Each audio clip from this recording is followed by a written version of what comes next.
Hello friends, welcome to Aspirant Assam. Adarsh Bidyalaya Sangothoner contextual teacher recruitment or the document verification প্রক্রিয়া বিলাক চলি আছিল অৰ্থাৎ first phase document verification প্ৰক্ৰিয়াটো চলি আছে আকৌ এতিয়া সেকেন্ড ফেজ ডকুমেন্ট ভেৰিফিকেশনৰ বাবে নোটিছ আহিছে আৰু আগৰ ভিডিঅ'টোত মোক বহুতেই প্ৰশ্ন কৰি আছিল যে সেকেন্ড ফেজ ডকুমেন্ট ভেৰিফিকেশন হ'বনে নাই বা হলেও কেতিয়া হ'ব তাক লৈ বহুতে চিন্তা কৰিছিল যে তেওঁলোকৰ জিবিলাকৰ নাম অহা নাছিল গতিকে এতিয়া টেনচন ল'বলগীয়া কোনো কথা নাই সেকেন্ড ফেজ ডকুমেন্ট ভেৰিফিকেশন হ'বলৈ গৈ আছে 8 জুলাইৰ পৰা 12 জুলাই 2025 ৰ ভিতৰত গতিকে অতি শীঘ্ৰেই তেওঁলোকে জাৰি কৰিব যে কোন লিষ্টত নাম আছে তেওঁলোকৰ নামবিলাক প্ৰকাশ কৰিব গতিকে নোটিফিকেশনটো তেওঁলোকে আগতীয়াকৈ দি দিছে এতিয়া টাইম হ'ব ফাৰ্স্ট সেশনটো হ'ব 9:30 ৰ পৰা 1:30 PM লৈকে আৰু সেকেন্ড সেশনটো হ'ব 2টাৰ পৰা 6টা লৈকে আৰু ৰিপৰ্টিং টাইম হ'ব 9টা AM আৰু সেকেন্ড ফেজৰ ৰিপৰ্টিং টাইম হ'ব 1টা গতিকে যাব লাগিব কি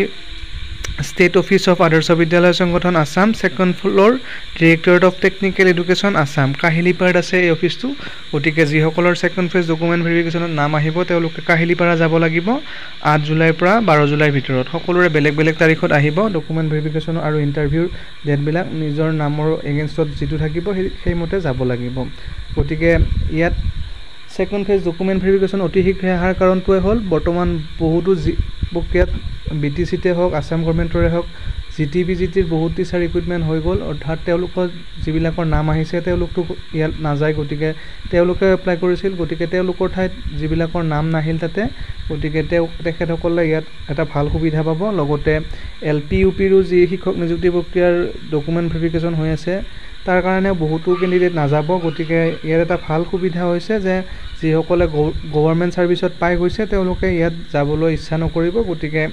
যিবিলাকে গভৰ্ণমেণ্টত নাপালে গতিকে এই কনটেক্সুৱেলটো এটা ভাল অপৰচুনিটি হয় আপোনালোকে যাব পাৰে ডকুমেন্ট ভেৰিফিকেশন আৰু ইন্টাৰভিউ কাৰণে আৰু অলপ প্ৰিপেয়াৰ হৈ গলে ভাল কাৰণ তাত এটা ইন্টাৰভিউ হ'ব পাৰ্সোনাল ইন্টাৰভিউ গতিকে বেষ্ট অফ লাক সকলোলৈ ধন্যবাদ